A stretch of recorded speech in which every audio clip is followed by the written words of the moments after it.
Ces vidéos s'adressent à tous les mecs qui se croient malins en faisant des vidéos en nous parlant des femmes, de la décadence de la société occidentale, que les femmes ne sont plus ce qu'elles étaient avant, que si l'Occident est décadent, c'est à cause des femmes, que l'Occident a un problème avec OnlyFans et la pornographie, tandis que d'autres pays comme les pays asiatiques ou les pays africains n'ont pas ce problème, qu'un homme doit se comporter de la sorte, que les femmes aujourd'hui, 99% des femmes sont des femmes qu'on pourrait appeler compromised, sont des femmes qu'on pourrait qualifier de compromises. Ces mecs qui nous disent que les femmes sont toutes des PUTE.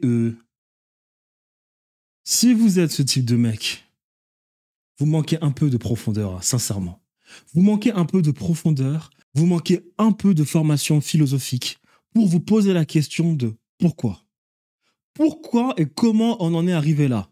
Parce que lorsque vous vous posez la question, vous commencez à faire des recherches et vous commencez à découvrir des choses très intéressantes. Des choses très intéressantes sur ce qu'on pourrait appeler la lobotomisation des petits garçons, des petites filles en société. Des choses intéressantes qui pourraient expliquer pourquoi on se retrouve dans cette situation. Des choses qui vous permettraient d'arrêter de dire ce que vous avancez à longueur de journée de partout sur les réseaux sociaux, bien dans le quotidien. À cet effet, je vais quand même vous donner certains noms et prenez ces noms, faites des recherches et peut-être qu'au bout d'un moment, vous aurez un peu de compassion pour les femmes. Surtout lorsqu'on connaît l'histoire de la femme dans les sociétés patriarcales, nomades, pastorales.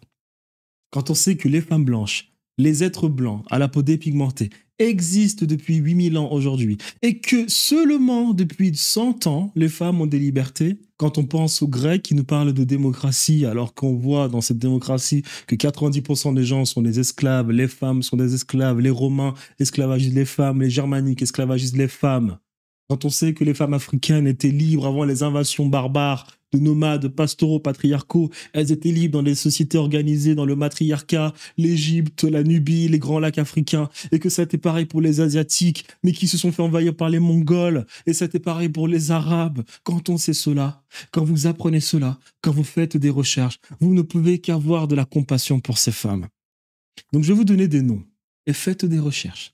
Faites des recherches sur Alfred Kinsey, celui qu'on appelle le père de la révolution sexuelle. Regardez ses études, avec qui il bossait, sur qui il a expérimenté. Regardez la table Kinsey 34, la Kinsey Institute, qui est toujours en activité, en collaboration avec des institutions sérieuses. Regardez comment l'État américain a soutenu ses recherches, qui a financé Rockefeller Foundation.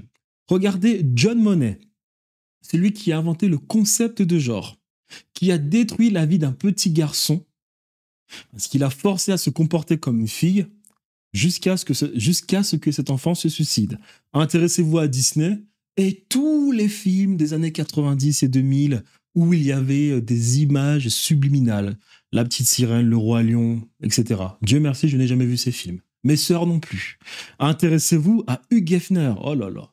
Le grand promoteur de la libération de la femme, qui est un bien de consommation, qui était en relation avec bon nombre de médias, des cercles très élitistes, des banques comme JP Morgan, Rockefeller Foundation, l'État américain. Il faut savoir une chose, les amis. Il y a eu un contrat entre les États-Unis d'Amérique et l'Europe. Après la Seconde Guerre mondiale, les Européens avaient pour obligation de diffuser tout ce qui relevait du soft power américain dans les médias de ces pays européens. C'est-à-dire les séries, les documentaires, tout le narratif américain devait être diffusé. Donc des mecs comme Hugh Hefner étaient connus dans le monde à cause de ces contrats entre les États-Unis d'Amérique et les pays européens. Intéressez-vous à la CIA et au projet MK Ultra. C'est littéralement un projet qui a été déclassifié où on vous montre comment est-ce que ces gens procèdent pour faire du lavage de cerveau. Intéressez-vous à qui finançait l'étude. Intéressez-vous au film de Netflix Mignonne en 2020, où il y a une hypersexualisation d'une jeune fille de 11 ans. C'est-à-dire que si vous passez votre temps à fouiller, vous allez trouver des trucs qui vont vous permettre de comprendre bon nombre de choses dans ces sociétés. Et à partir de là, vous ne pourrez qu'avoir de la compassion pour les femmes que vous passez votre temps à critiquer.